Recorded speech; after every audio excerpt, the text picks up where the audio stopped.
154. And welcome into the Benches Player Podcast, where we cover the best rivalry in all of sports. I am Jesse Gutierrez, and I represent the side of the San Francisco Giants, whose season is over. Nice. And I'm Dave, representing the side of the Dodgers, who are waiting for their NLDS matchup opponent. We're still waiting and just waiting. Still waiting and waiting. Bets on how it's going to go. I mean, obviously, Padres won game 1. We are recording before game 2. I think it's a clear sweep. I think the Padres put them to bed, but this is a day that the Braves should theoretically win. So, what are you thinking? They got Max Fried, so they got as good a chance as any, but it's their offense. It looks pretty bad, dude. Yeah. I think the Mets would have put a bigger fight. They're just very pesky. They don't stop fighting. But the Mets look like a team that's tired near the end of the rope, and just like the punches that they're sending back are not strong. So, maybe they'll put up a fight, maybe they win it, but I think it's going to be a clean sweep. Yeah. Well, maybe we should just run through it really quick.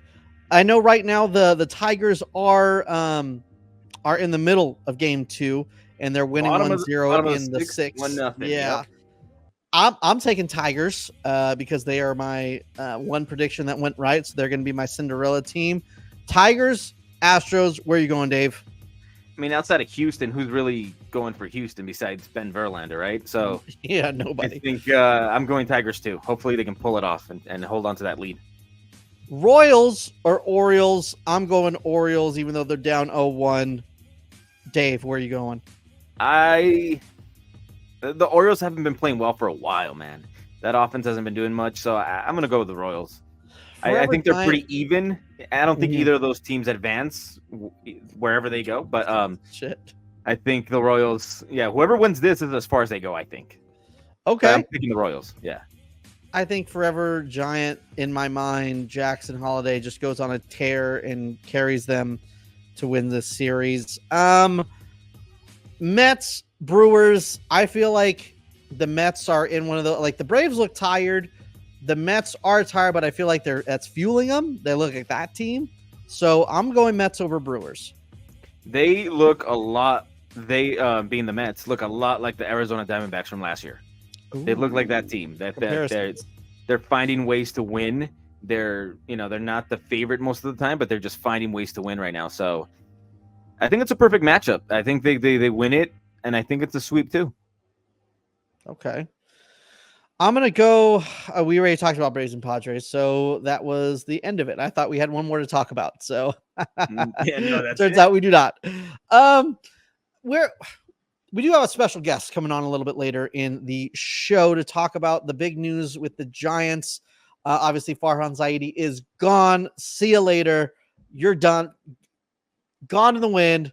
Yesterday's news. You're out of here. Probably because I said you were done. So it's probably on me, honestly. And Buster Posey is in. But we'll talk that and break that down a little bit later in the show. Right now, let's talk about the team that we're going to talk about pretty much for the rest of the podcast for the next, hopefully just for the next week, but maybe for the next coming weeks. Who knows? Dave, how was the Dodgers 2024? So regular season 2024, I guess it's gonna be weird, right? Because you're probably gonna be like spoiled Dodger fan or whatever. Yes, I know they had a lot of injuries, but for some reason it just felt like this team never really got going. Like the team that was supposed to be, just run over everybody and everything. I know Shohei had an amazing season, and without him, the team probably looks a little more pedestrian. Right, but it just never really fired at all cylinders completely. I don't think. Whether it was the pitching, whether it was the offense, always seemed something was wrong. And with all that, like they somehow ended up with the best record. Maybe it was some, the Phillies maybe didn't want the first seed or whatever. Who knows? But, they won the division as they were expected to. They won, they got the first seed. So you think you'd be happy, but it's like I feel like there was a lot left on the table and they could have been even better, if that makes any sense. Right. And I don't know. I am confident in the playoffs. I think they will show up. But as far as the regular season, I think we'll see even a better team next year. We're already getting on to next year. This is crazy. This is anarchy, Dave. I'm not sure if I could back that. I mean, another year older for Freddie Freeman. He already dipped from last year. Maybe you guys still don't sign any starting pitching and don't realize that that's an important part of baseball. Who knows? Maybe Shohei actually sucks at pitching now. And who knows? I'm predicting a 70-win Dodger team next year because I am a hater and I hate them. I'll throw you the alternative. We signed Blake Snell and he announces it when he's beating some guy on MLB The Show on his stream. So we get that pitching. And, I love that part about Blake Snell, like that he like talks shit to little kids. It's like almost like the what movie is that? The fucking The Breakup, where the guy's just talking crap online, or even Chappelle Show when he's talking to the dying kid. I love it. That's probably one of the best things about him. I hope he comes back. Would also love Corbin Burns. Sign them both. Why not? But some playoff news did come up. And before we stop with this lame Dodger talk that we're going to be talking for the next, hopefully 5 days, but whatever. Hey, before you go on, I want to say forever, but then I'm like, no, that means I'm predicting them winning a World Series. So no, only 5 days. Hold on. Before you go on, is it just me, or does it seem like this season was like really fast? It went by, a little too fast. No, it was just you. It was a terrible mid of midness. Oh gosh, we're gonna talk about the Giants season a little bit, but it was just like they never. Like I always thought they had 2 pitchers, so like they had a bad month. They were mid the entire season. Every month, and you break it down, it's just a little bit over 500, a little bit under 500, a little bit over, a little bit under. So it was mediocrity. It was terrible. Dave, playoff news. Let's hear it. So yeah, the Dodgers are going to go. GM Brandon Knope said that they're going to go with Flaherty number 1, game 1, and Yamamoto starting game 2. That's for sure. After that, they're still making plans whether it's going to be Buehler or Knack, but I think the plans might be that they're going to give an opener to Knack. One of those games. It's just who starts it and where the series is at the time, I think. Also, Freddie, he rolled his ankle last game of was it the last game of the season or the one right before? Last game. The Padres series. Yeah, last game of the season. Oh no, you're right. Last game of the Padres series. My fault. Yeah. And they're saying he's progressing well. He's going to face live pitching this week, and the next couple of days. Series starts on Saturday. Right. And Rojas too. Apparently, he's progressing well. So they think they will be ready to go by Saturday, and they don't anticipate Shohei pitching this year in the playoffs. But maybe it's a little bit of gamemanship. We'll see. But that's the update so far. Yeah, no Shohei. Let's block that guy out. He's done. Man. So, what do you? I know it's always World Series or bust, blah blah blah. But in all honesty, it looks like you're going to be facing the Padres. Then it would be either the Phillies or like the Mets, possibly the Brewers if the Brewers go on a run. Looking at all these teams, do you feel like there's a pretty clear path to the World Series, or you think there's going to be the Padres are probably the hardest team? How are you feeling about these playoffs? I think you're right. I think I think the Padres are the most complete team in the field right now. I know that you probably take the Phillies lineup over them, maybe. But they got a good lineup. Their starting rotation is really good. They got at least 4 deep. And then they got a monster bullpen, man, with Adams and Suarez and Scott back there. So they're definitely the most complete team. So I think that would probably be the toughest opponent to face. Once you face them, then, I know the Phillies are tough. That place is going to be tough to play at if you get there. But I don't think their bullpen is as strong as the Padres. So I think there is some cracks there. But yeah, I mean, if you can get past the Padres, I think it gets a little clearer. But it's not going to be easy. Not easy at all, I don't think. Yeah. Especially when you only have 2 good, healthy pitchers. Right. I think the World Series, once you get there, might be a little easier than facing the Padres and the Phillies.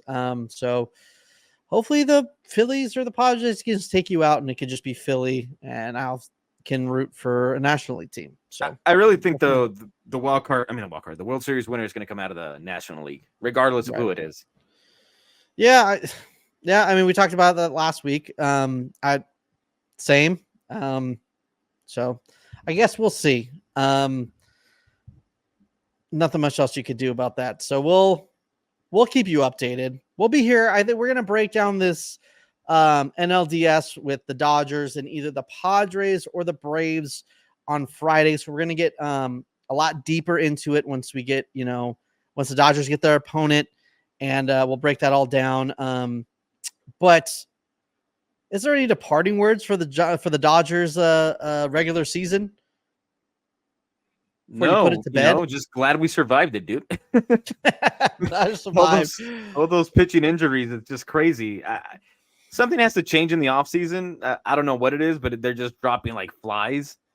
Every other day was like, oh, and this guy's down now. Oh, today is this guy. So right. Let's leave that in the regular season and hope for just health throughout the playoffs. Yes, let's wish for Dodgers hell. The Dodgers to be in hell this postseason. And let's talk about a team that season is done, over with. But some exciting news that we're going to talk about with one of our friends. And let's just jump right into it. Let's let him in right now. And now we want to welcome in our friend Brooks Knudsen, co-host of the Pitchers Park podcast with Jeff Young. Pitchers Park podcast. Are you down with PPP? You know me. I'm Brooks. How we doing, man? Hey, good to be on with you boys. Bench is cleared. Dave, Jesse, this is a weird time, right? We just watched the Giants come up short again. But just completely made a huge front office change. Kind of part of it was not really expected, so we'll get into it. This is great. Yeah, and you're kind of bouncing around everywhere. We talked earlier. We got the inside scoop that you were just on Say Hey. I think it would be coming out today or tomorrow. That's right. No, episode 138 of the Say Hey podcast with Say Hey Doug, Say Hey Rob. Please check it out. We talked about a little bit about the press conference with Buster Posey, but also just kind of the state of the Giants, kind of what we're looking at right now in terms of, what does this mean for the organization? Like outside of the pomp and circumstance of this flashy hire, if you want to call it that. So yeah, it was a fun episode. Feel free to check it out wherever you get your podcast, as they say. Yeah, but we're going to be different, but same, but still different, but still same. I guess the first thing I do want to, we should probably, I feel like it's kind of getting glossed over, but I think everyone's just so excited about Buster Posey that we haven't really fully discussed the Farhan firing. I mean, I know people have been talking about it for a long time. I've always kind of been on the, obviously 2021 carried him for a while. There was a lot of good things that he did. And I think it was, correct me if I'm wrong, Dave, maybe 2 months ago, I jumped on all right, yeah, there needs to be a change. I think it was after the trade deadline where it was the same midness of mid, as the kids say. I just couldn't handle it anymore. And I thought there's just no way. So how did you, were you on the same train? Were you on the Farhan train, or did you want to give him one more year? It's kind of a thing where I could see the upside. Farhan did a lot of good things for the organization, but how the team plays on the field reflects either positively or poorly on the person running things from the top. Ownership is not going to fire themselves. They played a hand in this too, but they got rid of Gabe Kapler 12 months ago. And I feel like there was some sort of ultimatum. We're not privy to these conversations, this information, but I bet you it went something along the lines of, okay, Farhan, we're gonna spend the money, and you need to take us to the promised land. We need to win a playoff series for the first time since, people want to say 2016, but that was a one game with Bumgarner. A one game wild card. Does that really count as a series? Whatever narrative we're trying to push, we either count or don't count it, right? Exactly. If someone's talking crap to us, we just won one in 2016. But since we're talking about Farhan, no, it doesn't count. That's right. So great point there. So 2014, you're saying it's been 10 years since the Giants have won a playoff series. that might have been this is your last chance, Farhan. Or my kind of thought process is, what are the odds that Buster Posey moved from Carolina back to Lafayette, California, to be close to the Giants? You don't do that if you're just going to be continuing to be a minority stakeholder owner in the team. You don't need to be nearby. He could have just continued managing his little league, his kids' teams over there, and just influence maybe a couple flights to SF per year, go check on, some of the different ceremonies, on-field stuff, right? The fact that Buster moved back here in March was, I think, the plan was in motion. Kind of like maybe at that point it was already a foregone conclusion that, Buster, you're going to be the guy, okay? And we're going to let Farhan kind of work the rest of this year. And if he makes the playoffs, great. If he doesn't, well, you're going to be in there. So that might have been how it went down. Yeah, I mean, I just kind of play with I don't know, like I thought this was kind of like his do or die year. And then after the trade deadline, I was very like, that's not a dead man's trade deadline. Like, he must have assurance that because if that's your trade deadline, you got to show it, dude. Screw Eldridge, he's gone. Get me a bat to keep my job. You know what I mean? Or, hey, let me trade all these guys and look at this farm system I'm building. Just give me one more year. Look at these guys that are going to be, here. But it was just, or maybe he knew already that he was gone. That's why he was so, like the trade he made, he saved him a little bit of money and he didn't really do anything else. Good points. Good points. That's a good point. And that's another thing too, is Farhan kind of the scapegoat now? Like, I feel like, so he didn't spend money, right? So, but do you think that was just his general philosophy, or do you think Giants ownership told him like, hey, maybe in his interview, he was like, I could get to the playoffs and under what was the payroll for a couple of years was like 160 million, something like that. So yeah. I could get to the playoffs in this payroll. And they were like, all right, do that. You got the job. And now that he's failing, like, oh, he was cheap. It was him. Let's get rid of him. That's kind of maybe where I'm thinking, but I don't know. Maybe Farhan's just a cheap guy. You know what I mean? Maybe that's just the way it is. I mean, simply put, you hire a Farhan Zaidi to try to build a competitive roster without needing to spend big. I'm talking about big, not just in money, but years. Instead of having to sign a player entering, the downside of your career, you're going to have maybe a little bit of prime years, but you're giving somebody a 6-year deal and they're just going to not be better as the years go. Like, obviously, there's only a few that can do that. The Giants avoided those big contracts. They were doing the Tommy La Stella 3-year deal, like there was one of their bigger contracts for a while. It's just right. for a position player. So it's just kind of funny that Farhan, being in the position he was, you got to go back to the Moneyball Oakland A's, not the actual Moneyball Oakland A's, but that was his blueprint. Like, he loved Moneyball, apparently. So he made it work with the A's, and then he went to the Dodgers, and that was completely different script in terms of, I have money to spend. Ownership is right. more willing to pay to win. He didn't hand out obnoxiously long deals with LA. He was still there to find Kenta Maeda, right? And find Max some Muncy's, right. Yeah, just kind of find underappreciated, undervalued assets, similar to what he was doing with the A's, but he still had money at his disposal to spend. So fast forward, he kept getting promoted up to president of baseball operations for the Giants.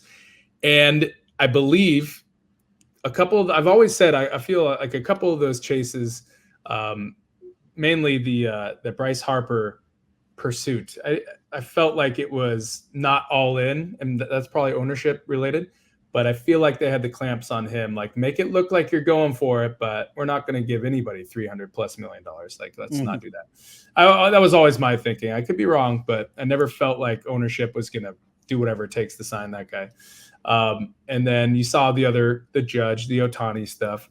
Sure, they're always kind of involved in those big life clubhouse changing, organizational changing acquisitions. But Jesse, did it ever feel like they were going to do whatever it takes to sign one of those players? And I'm talking about outspend the competition by 80, 90 million, like obnoxiously outspend to say, hey, that's how we get our guy, right? Did you ever think they were going to do that? I did with Judge. So Bryce Harper, when people would ask me about it, there's no way. They're not getting Bryce Harper. It's not going to happen. But it felt like they were in this, that narrative was still, they never get the guy.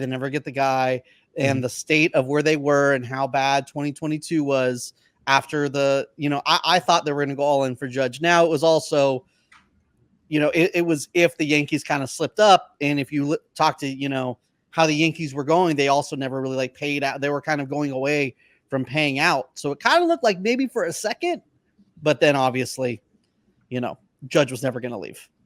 He used the Giants. But other than that, there's no other way where I thought they would do anything to bring him back, brings a player in. Yeah, well, let me ask you guys, because I'm an outsider looking in, right? How excited are you guys actually about this move? Because I feel like it's a combination. You got a guy that you're a little bit tired of in Farhan, so you're excited that he's gone, and you bring in a legend, from the Giants, Posey, but a guy that hasn't really done it. So what is it that you expect moving forward? And how excited are you about that move?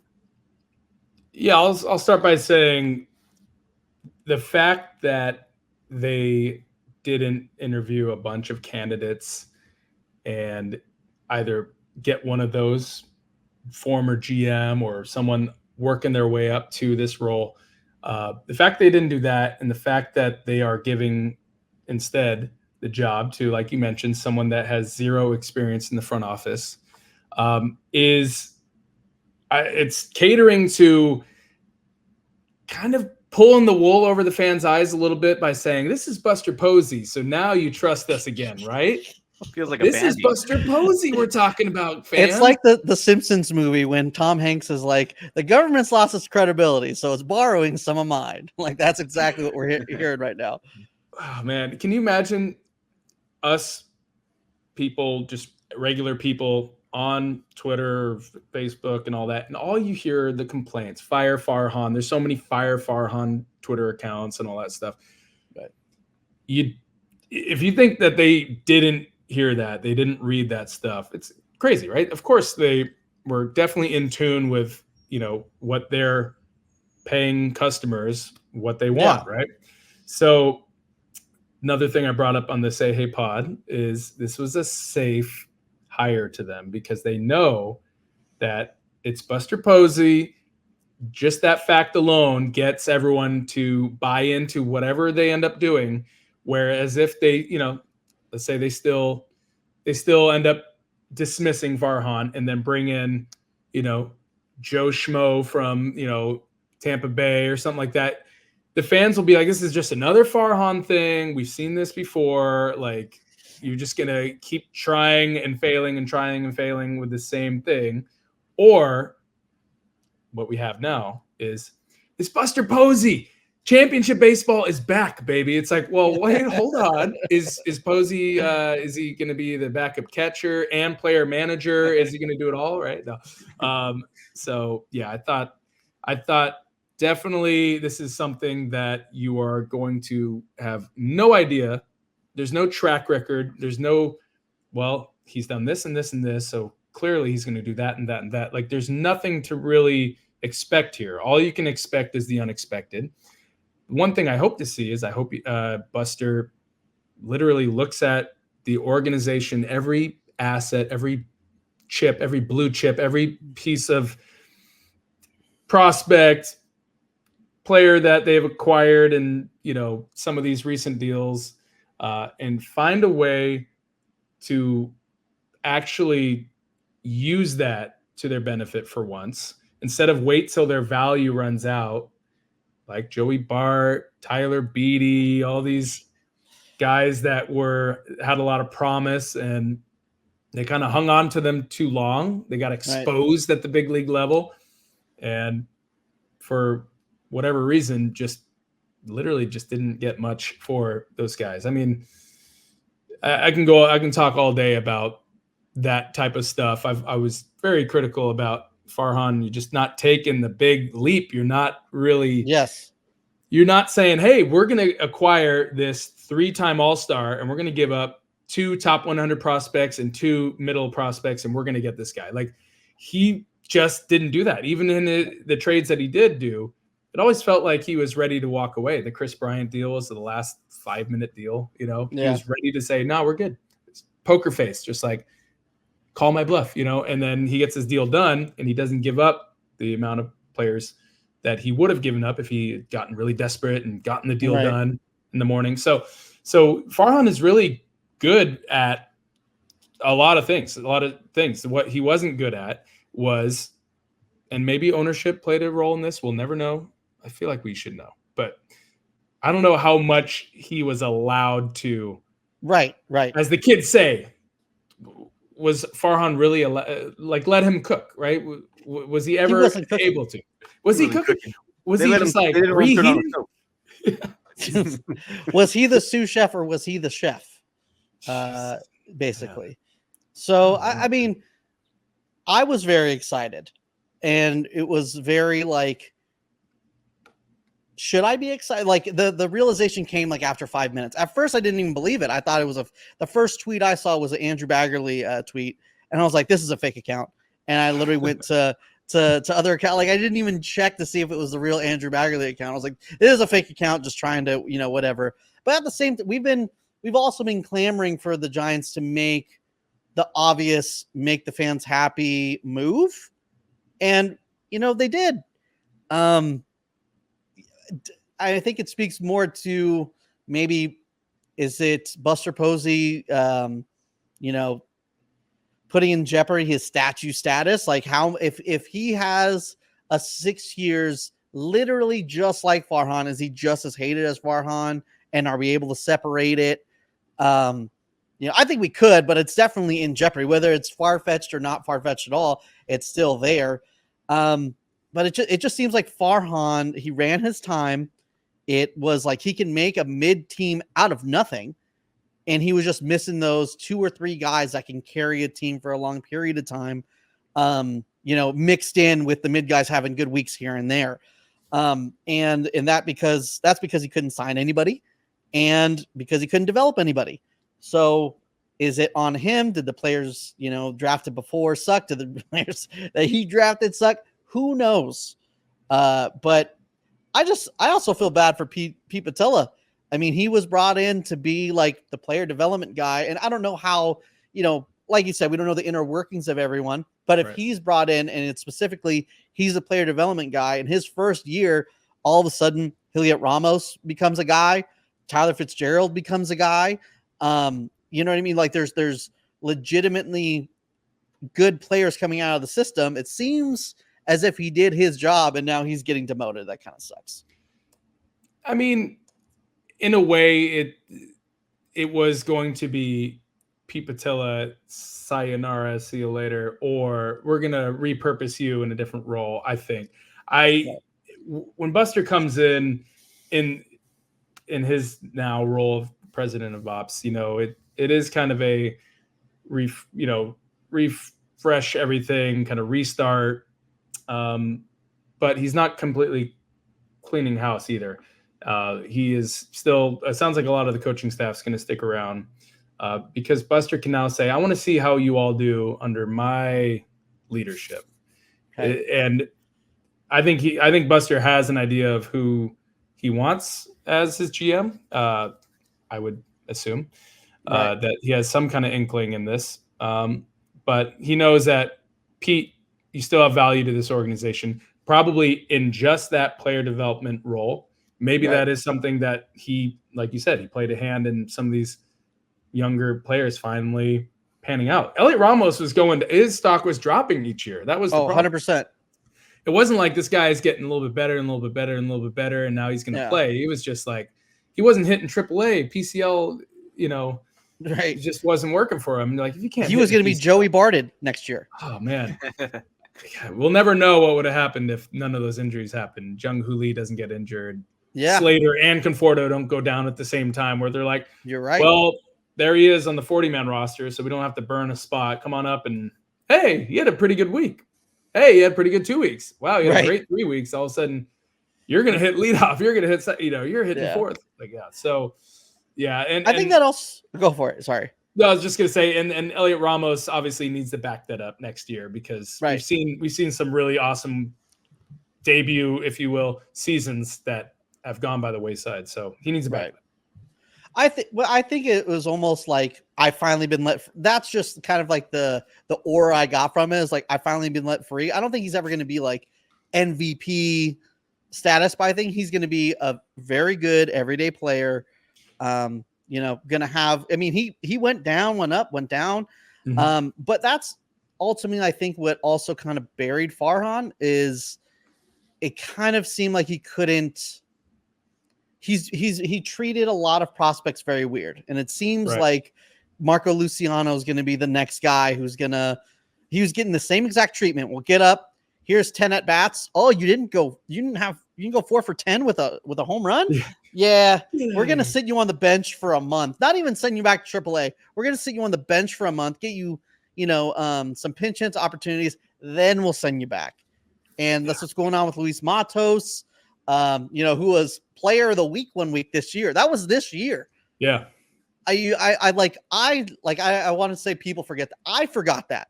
I thought that was maybe last year, but that was this year. So, I mean, I think that if the Giants next year have the same exact record, but are playing all their young guys to see what's going on, I don't think that's a wasted year in a development of, coming off of a dynasty rebuilding to the future. That doesn't feel like a wasted season. Like these last 3 were wasted. It was like there's the week-long Giants that would come in, the Mike Fords and the Ford Proctors and Yermin Mercedes. Yeah, where it's like they'll come in and they'll have they'll be brought in most likely from Seattle for one series, and then they're packing while Luis Matos is just chilling in AAA. And it's like, what are we doing? I think that's a great point. The fact that Farhan manages the Giants from the top, like I was managing my fantasy baseball team, just like, oh, this guy's available. I just picked him up. Yeah. Nice. Oh, I got to drop this guy. He's kind of weak. I'll drop him. And all of a sudden that guy goes off and has a great year somewhere. Oh, well, you win some, you lose some, That was Farhan just constantly churning, just like everybody is a piece of this team. It's not a real human being there. How many times they bring up a catcher for one day and DFA them, and then they clear waivers like Jackson Reese, and now he's back again. Yeah, I suppose. And then imagine having to do that call. It's not even a call; it's just a recording. It's like Jackson, sorry, you will be designated for assignment. Okay, yeah. Just like, oh God, Farhan's calling. I should not answer this right now. Yeah. Farhan wants me to talk to him in the office. I should probably just get my clothes and leave. But I'll start packing while I answer. Yeah, exactly. I feel like I can predict that Buster is not going to be completely adding a new player to the roster, like maybe 2 or 3 per week, like Farhan was doing. I feel like he will have more stability. That was what he came into the game and excelled at the game under this structure where everyone has defined roles. The lineup is pretty much the lineup. Did Bochy and Sabian and Bobby Evans at the time, did they mix and match? This guy only plays against righties. This guy plays against lefties. Yeah, they did a little bit of that, but it wasn't 5 or 6 guys in the lineup. There wasn't, scared to have a starting pitcher go one day because this team really hits lefties well. It's like they were saying, I'm going to let you go out there, and I believe in you. You got this, instead of laptop says you can't play well today. It's like, what? Isn't that up to me? To a degree, there has to be some analytic based stuff. And Buster kind of mentioned that in his press conference where, there is still analytics in this game that you have to pay attention to, or you will get buried, because there is a lot of everything. The info they get from Driveline, guys are adding miles per hour pitchers, right? They're changing their mechanics.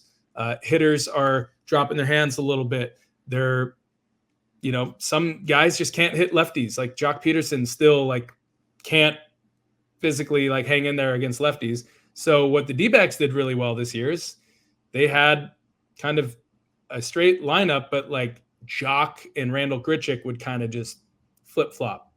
Right. They would just go, oh, lefties on the mound. That's good to have. It's good to have a little advantage where you can get it, but not one or two guys, lefties on the mound. I'm not playing today. That's that type one of or two guys, or if someone's hurt, then you mix and match. It's the entire lineup is. It's hard I think everyone was on board in 2021 because maybe everyone was just so hungry. I don't know. And then when they were like, wait, we're signing up for this every year. Didn't I prove dude, fuck off. So how do you think it impacts free agents? Because I don't know what Farhan's pitch was, but now you have the guy from the Giants in the meeting trying to sell San Francisco to the players himself. Does it help? Michael Conforto. Or is it just going to be money talk still? Michael Conforto came here to play, and he at times he was being platooned. Well, he came here to play because he got a way huger offer than anywhere else he could get, and the Giants exactly. But Farhan, if you do that, then you need to play him. It's Scott Boras' client, so they worked out some kind of thing. If you take Conforto, then yes, we'll let you have Chapman. Obviously it wasn't Chapman. Came after Conforto was already there, but stuff like that. Right. I just kind of what you were saying there, Dave, is that it's actually funny you mentioned that Buster, in his experience, the little amount of experience that he has, is actually he was in the room for a lot of he was in there with Ohtani. He was in there with Judge. Buster, right? I think he would, even as far back as John Lester that they were trying to get over here. Right. Harper, I'm pretty sure Buster, even though he was still a player at the time for the two guys that I mentioned, like Lester and Harper, he still would come along, spend his off season with his family, sure, but say, oh, I will go and join that meeting to try to get this guy. It was actually the Ohtani meeting was before he signed with the Angels. So Buster was in that room going, hey, San Francisco is pretty cool. And Shohei's like, yeah, that's great. I hate the Dodgers, so I'd love to play for you. No, he didn't say that. He might have. He might have. Yeah. He'll hate the Dodgers if they don't win this year. Shohei was guaranteed a World Series championship. You know that, exactly. Right? That was in the contract. He said that he could walk out. As long as I get the ring. We deferred the championship for a while back, so he's fine. You did not just say that. Oh my God. Can I use that? I'm gonna steal that. The championships actually start when Shohei gets more than $2 million. You get to year 6. That's when you start seeing the championships. So Tony, gosh. I was saying maybe 2030. What is it? 2033. When does he finally get paid? No. That's going to be.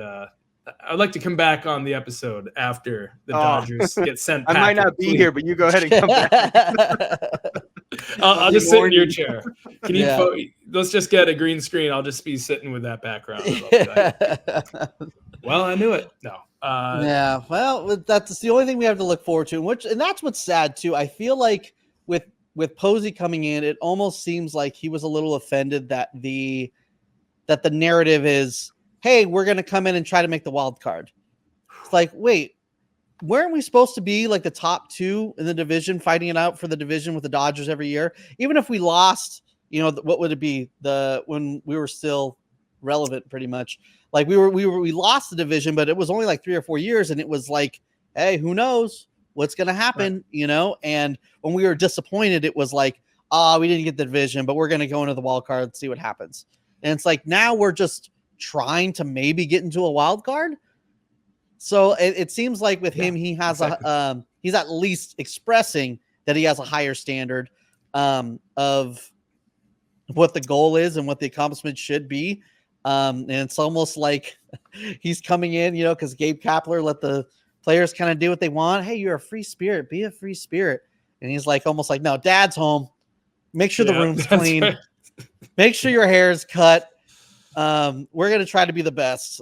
So in I don't know what his leeway would be if it is going to be a couple years where it's like, hey, you know what? Next year, we're only going to play the kids and let's see what we got here. Or if he's like, fuck it, let's just outspend for Juan Soto. And I mean, we'll come in second place again, but who knows? I mean, unless it starts with a 1 billion, I don't think they can get Juan Soto. But it would have helped if they actually had a nice season this year to get one of those type of guys. I think that's the only guy. That's probably the only guy that's like that in free agency, except maybe Pete Alonso, which I was kind of like a big Pete Alonso guy because I was like, hey, right-handed power plays at Oracle, but it looks like they're not going to block first base. So yeah, and anything could happen. They do have the DH in the NL now, so true. Right, that isn't maybe Farhan's like philosophy of always having a player that's kind of banged up. Use the DH that day. Like right. Austin Slater was a DH for a while, and it was like because his hamstring is nagging at him and all that. Or you could do what the Dodgers do and say, hey, we're going to find the absolute best player we can and just put him at DH because obviously that's better for Ohtani's long-term mapping of pitching and being able to hit. Right. It's like, do you really need him to break a wrist trying to dive for a ball? And Ohtani would be an amazing fielder if like that was what that would just be his job. It's just like, hey, you had a year off from pitching. It's like all of a sudden I'm going to steal 50 bags. He would have like 30 defensive runs saved in the outfield. He'd just be mid. I've heard enough great Ohtani talk for the past year, Brooks. Yeah. Enough. Now that guy's an asshole. All right. That's the new narrative we're gonna paint of him. So last time I checked, Ohtani not that good. Ohtani has 0 hits in the postseason. I mean, come on. It's true. Overrated. As of this recording. Yeah. But going back to it, it's just the fact that they should just collect the best hitters they can get, whether it's Santander, Willie Adames. I mean, they're not perfect players by any means, but man, those guys would be like, you thought Matt Chapman was like, oh, he'll be like kind of an upgrade. He was a big upgrade for what the Giants were going to have. What, Casey Schmidt, David VR, or Matt Chapman, 27 bombs, all that stuff. Right. Will he do that every year? Casey Schmidt actually had a kind of a good year. I mean, I was kind of looking at it, and it's not that bad, but that's hey, you sound like Farhan right now. Oh, go on now. Hire me, Buster. I'm here. It wasn't that bad. That's what I want to root for. If you think about it. I mean, just that's who I want to root for. That player, not that bad. That's what, no. I want bring in Alonso and Santander and have Bryce Eldridge work. Okay, where are you? Are you our DH? Or are you our first baseman? Then the other guy's gonna be the DH, and the other guy's gonna be in the outfield. Pete, if you need to play left field, whatever, we'll keep your batting lineup. I don't care. That's what I'm talking about.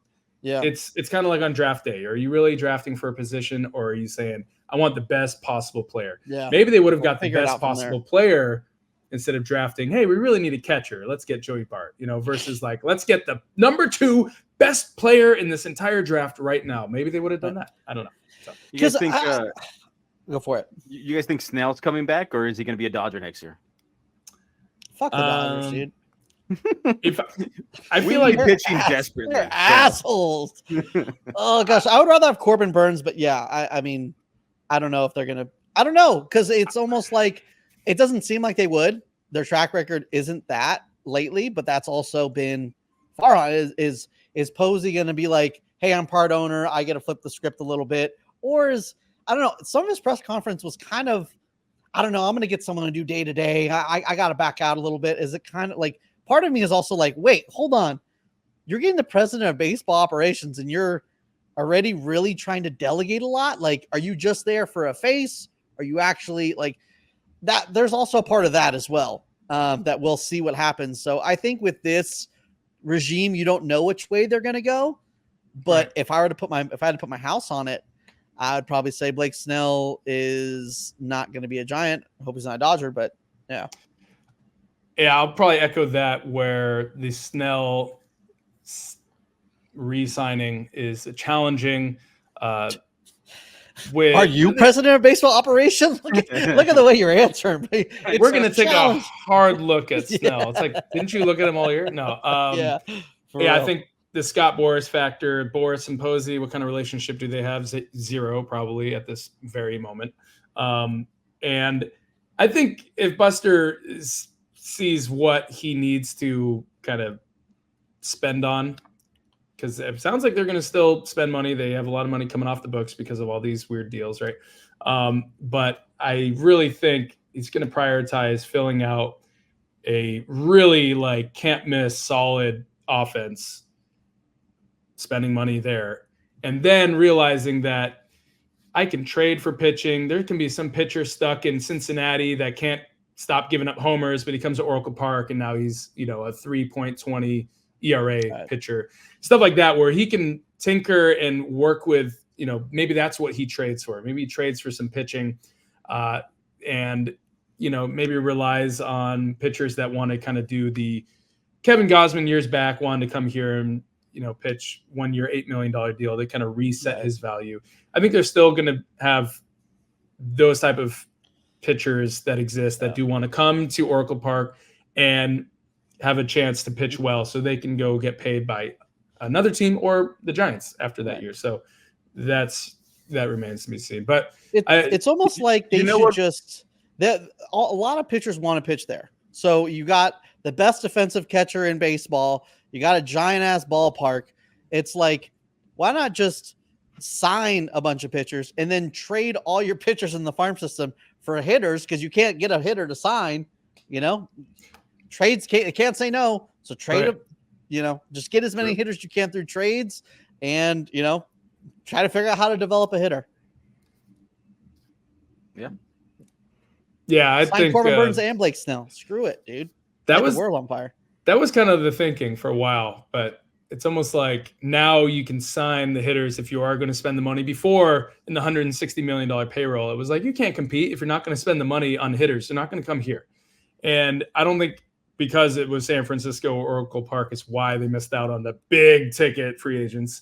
There was other factors at play, of course, but I know what you're saying, Jesse, because that was the old thinking. I was right there with you. Just like sign pitchers, trade for hitters because you can't get them to sign here. But now I think that's shifting a little bit more into a closer to even balance. And now they don't really have to sign a Blake Snell if they can still get production from, like I was saying, the other starting pitchers that just need a change of scenery. Maybe all the, metrics say this guy would be great if he could just get out of this ballpark. It's like Oracle Park. Hey, welcome. So we'll see. And I know we're getting to the end of time here. I just want to say kind of the key takeaway from this going forward with Buster Posey at the helm instead of Farhan Zaidi is I think it's clear that Farhan had the respect of other GMs, other players' agents, stuff like that, right? But we do know that Buster Posey has the respect of his peers, his fellow baseball players. And I think that can go a long way because an agent can only take things so far. The player still gets to ultimately decide where they sign, right? So I think Buster having his credibility, I mean, I saw a tweet saying he's going to be negotiating a deadline deal as his Hall of Fame announcement will be, oh, hey, I made the Hall of Fame. I'm busy. I'm trying to acquire Spencer Torkelson for Camilo Duvall right now. We'll put Torque over at first base, Hey, let me ask you one last question before we get out of here. Absolutely. I don't know how long the contract is for Posey, but what is a successful 3 years? What's successful? Finishing 500, getting into the playoffs, or what are the goals? What is? It could be a number of things. I feel like if they're in an upward trajectory, like say they're a team like let's say the Padres, where you're in the wild card, you're not really individual. Like the playoffs are such a crapshoot. I hate to do it based on championships because anything can happen in the playoffs. But if you're in the dance consistently, you miss out on a year or two because things happen. I would consider that a success. Now, him being enshrined specifically as a president of baseball operations, you're going to need some championships. But he'll need to be extended to do that. Yeah, my version of that is it's a little different for the Giants' definition of success. I feel like because obviously they set the bar really high with those 3 championships, but it's been a long time. It's been 10 years. Right. And if 2021 told us anything, was that the fans were looking for sustained success, not a blip on the radar, not a fluky, amazing year that, not in Giants championship requirements for what an amazing year is. But the fact that was looking like, okay, cool. They are back to prominence and they're going to be competing for the NL West title every year. And then they took a major step back and the Dodgers said, well, you pissed us off for greatness. So now we're going to keep, cycling up. And they went to 111 that year. Dave, not me. I don't know. Yeah. So that was okay. So we're not going to be doing this. And this is the long answer of really just saying that I think the success outside of winning a championship starts with making Oracle Park kind of what you've been seeing out of Petco Park lately, where it's just massive amount of attendance there. Putting together a lineup where everyone's got the different, at least 3 or 4 different position players' jerseys on their back, showing up to the ballpark. Because right now you just still see Crawford and you still see Posey on the back. Because no one's like, why am I going to buy a Matt Chapman jersey? He's probably going to be gone. Well, they can finally get his jersey. He's sticking around, right? But so there's just kind of like, those are just like the incremental, like, do we look like we're trying to be a championship team? Right. It doesn't happen overnight. Yeah. You do need to kind of dress for the part you're going to play, the job you want to have, that type of thing. So they need to start building up the roster of not, hey, this guy was really good. They didn't like him anymore, but we think he's going to be a good on-base machine. No, you need to get star player 1, star player 2. And that player's not here yet. Matt Chapman, to me, is not a star player. He's solid as hell, helps you fill out the roster. But, man, that's just a starting point for me. You need to surround him, kind of what the Yankees did with Judge and Soto. Like, they're never going to get that type of caliber. But, like, look at the Yankees without Judge and Soto. They're just so there's nothing, right? So, you need to develop a star, too. Yeah, develop a star. Yeah. That goes with it, too, right? So it's not just only free agency. Sometimes it's about actually making a trade for some other player, other team's star player, in the making that's blocked by a certain position. Like you see it all the time. The Giants have just been just totally against taking any of those type of risks. And the risks they do take are just kind of like, really? That's what you wanted to risk your whole thing on, is like re-signing Anthony DeSclafani, like when everything was like, no, this is not a good idea. Like just little things like that are kind of been question marks with Farhan's tenure over the years. But now with Buster at the helm, it's just bring back as much talent, like, talent that you can really hang your hat on and say, I know this guy, back of his baseball card, he's getting better. We're going to get some great years out of this guy. It's going to cost us even more money than we're comfortable spending. I don't care, because if you build it, they will come, right? All of a sudden you have a packed house, you're making the money, you're getting the jersey sales, beer's flowing like the salmon at Capistrano, right? Like the whole thing, right? And then the beer flows like wine. The wine, yeah. Swimming like the salmon of Capistrano. Dumb and Dumber reference. And then getting to the point where you aren't just, as my boys at the Say Hey Pod love to say, one good week away. That was kind of like the rally cry for the Giants over the years. We were just one good week away from winning this year. We played meaningful games until the last week of the season. Oh, yeah. I hated that line. Oh, exactly. Jesus. Exactly. Oh. If you get eliminated with a week to go, you had a good run. You made it close. No, it's really about it. I like it. If Buster's got, big vision, ambition to literally, it sounds crazy, especially with the Dodgers fan in our presence here, but really to challenge the Dodgers each year for the NL West ground, and the Padres and the D-backs. It's a tough division. Right. The Rockies are like, hey, what about us? No, I think you guys are falling behind a little bit behind the Padres and even maybe the Diamondbacks a little bit right now. So forget the Dodgers. Just try to finish in front of those guys right now. Whoa! We will worry about the Dodgers, and we're coming for the head. Calm yourself over there. All right. And then the perfect guy to do that. Punk bitch. No one was thinking the 2021 Giants were going to threaten for the NL West title, Right. let alone just squeak it. But there was one guy that played a good part in that, Buster Posey. So he's kind of like, hey, I've done this before. Now he's not going to be fully in control. He's not going to be hitting. He's not going to be catching. He's not going to be leading the pitching staff. I get it. He could. They do have the DH. They could just give it to Buster. Right. Why not? Right. But yeah, I am looking forward to seeing him take some BP. BP taking BP. You know what I'm talking about. 100%. 100%. He's going to be around now. He's going to be the guy that's sitting second row all the time, front row, whatever, in his little spot. So, but yeah, the small and short of it is it will come down to, obviously, you can't just keep missing the playoffs and keep calling it like progress, guys, progress. They need to do everything I mentioned, build up the farm system, whether it's trade a good player now. Does Mike Yastrzemski fetch like a couple good prospects? I don't know. Like I'm saying good, not amazing, but something where you do need to say, hey, I don't care. We need to make some moves. I need to keep stacking talent in the organization. And then the fourth one is just get into the playoffs. That is the first just sign of progress, is that we're not going to be 500 team. We're not going to miss the playoffs like the D-backs did on the final day, basically. It's actually no excuses. Get in there.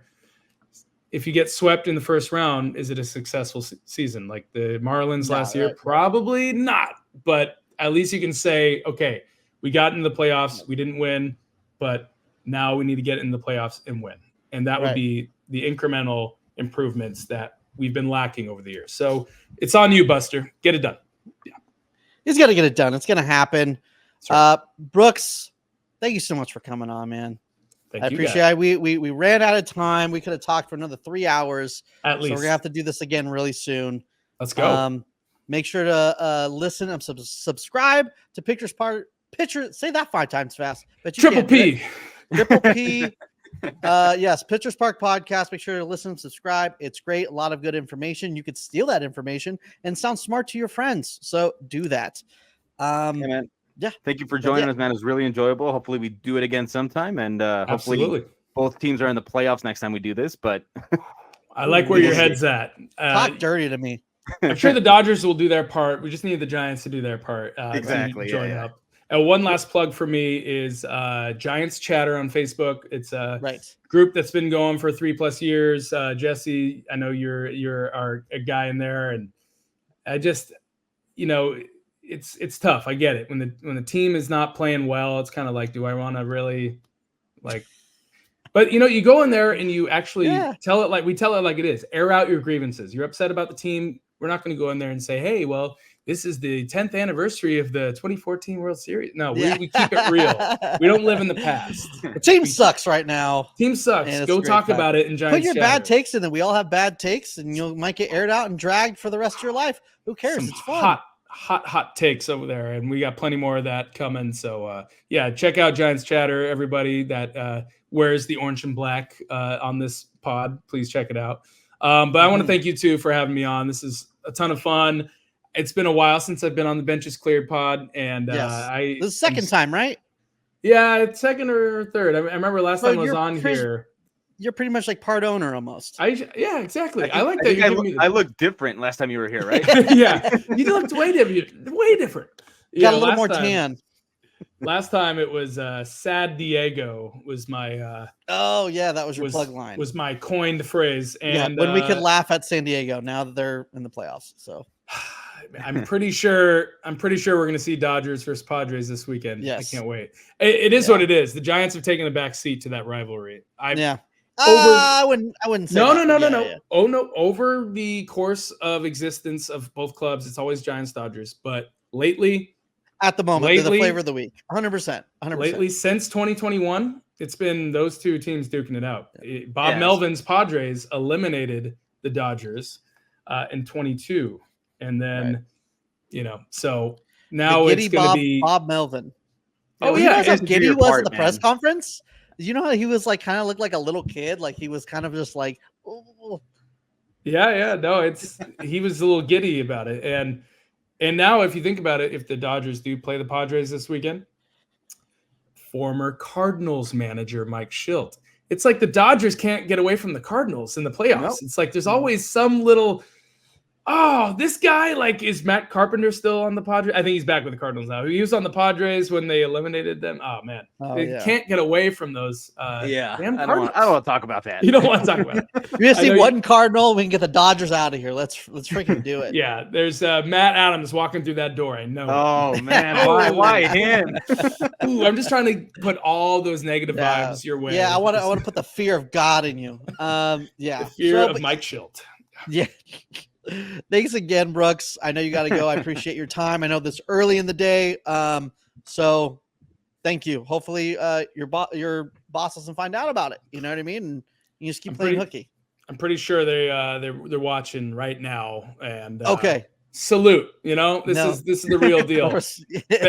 Benches cleared. I will say there wasn't enough benches clearing moments between the Giants and Dodgers this year. And they need to bring back the fire next year. Can we all agree? For sure. I mean, Johnny Roseboro, hitting in the head with the, back in we started to get it last year. I mean, Kyle Harrison and Will Smith started kind of getting at it, and I was like, oh, here we go. But we just need to hire Yasiel Puig and some off his role. And Giants got to bring back Bumgarner. Posey's all about it. He's going to be your pitching coach next, couple of years. I'm sure Bumgarner will be back in there, and then we can get some real red-ass Bumgarner moment. I can't wait. It's going to be both third base coaches, and they're passing each other, and they just fist fight. It'd be a great time. That's right. Yes, count me in for that, and count me in for another benches cleared appearance. I can't wait to be back on with you guys. This is fun. You, man. All Thank right. you so much. The resident Giants podcast guests all the time. We're just bouncing around. Thanks, Brooks. We appreciate your time and your mind, my man. We'll see you later. Like we said, we will be back here on Friday to break down this NLDS. Thank you guys so much for listening, and make sure to subscribe to us on your favorite podcast platform as well as YouTube. Make sure to follow us on all your socials. You're talking about Twitter, Benches Cleared P, Instagram, Benches Cleared Podcast, and TikTok, Benches Cleared. Dave, what do you got for us? Fire up the troops, huh? Friday, don't miss it. We'll be one day closer to postseason baseball, to be dying on every pitch, every hit. So enjoy these days before you get all that stressed, induced, and all that stuff. So enjoy these last couple of days.